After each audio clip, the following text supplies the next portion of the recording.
who with his brother ran the shop, the men's clothing shop they had inherited from their dad, whose name was Louis. And from Louis', which in those days was on Boylston Street, they used to walk into the Boston Common and they heard what Father Feeney was preaching, especially about Jews. He would have happily included Muslims at the time, but his world was not large enough. No salvation outside the church. Jews, Muslims, all Protestants, especially Catholics who are in the state of mortal sin, who are not obedient to the Pope, who think for themselves. The lake of fire, you could feel it. Changed. Why?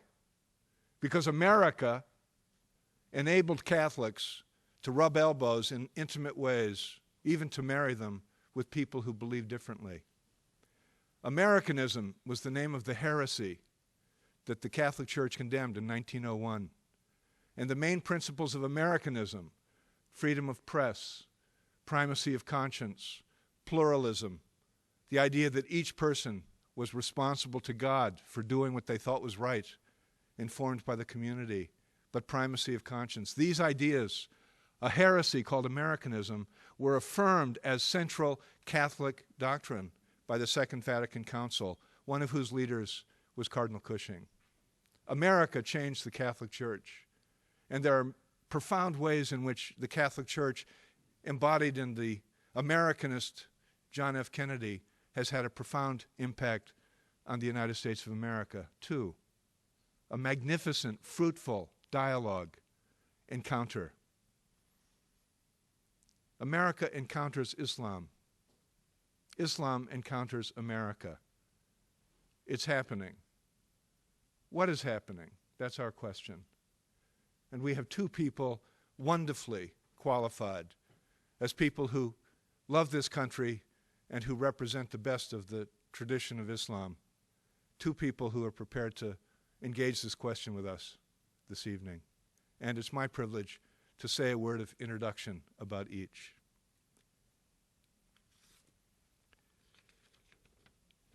Dr. Zuhdi Jasser. Dr. Jasser is the president of the American Islamic Forum for Democracy, a think tank and activist Muslim organization which provides a platform for an American Muslim movement to separate spiritual Islam from the political. He is also a former U.S. Navy lieutenant commander and a respected physician currently in private practice specializing in internal medicine and nuclear cardiology.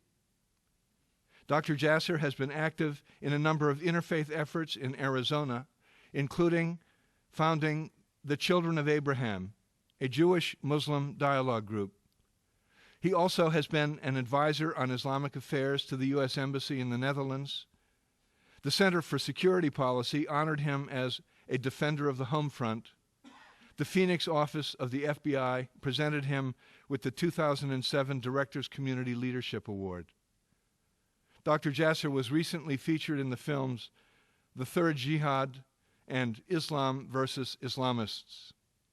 He is a regular columnist and contributing editor for FamilySecurityMatters.org. He appears frequently on the Fox News Channel and CNN and has been published in the National Review, the Arizona Republic, Middle East Quarterly, the Dallas Morning News, the Washington Times, and BeliefNet.com.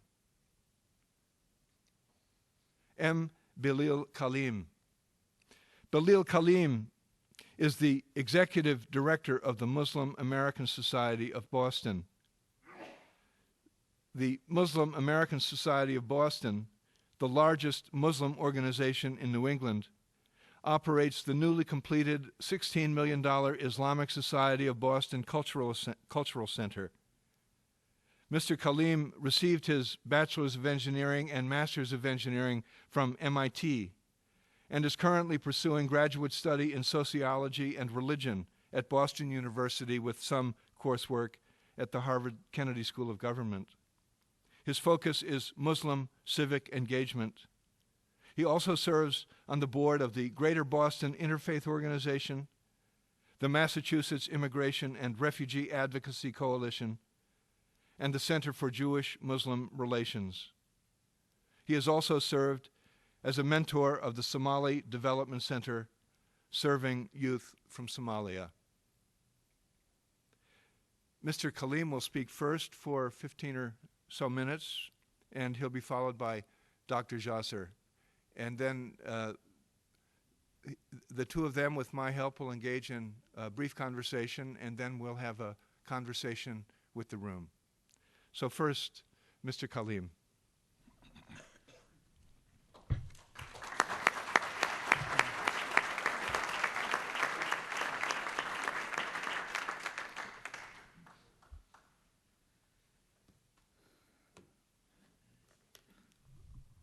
Assalamu alaikum. Peace be upon you and good evening, everyone.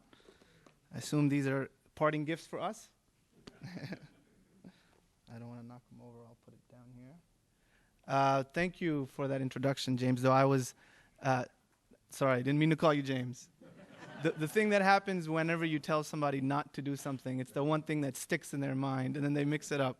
So, but I was happy enough to continue hearing you speak with that rousing story.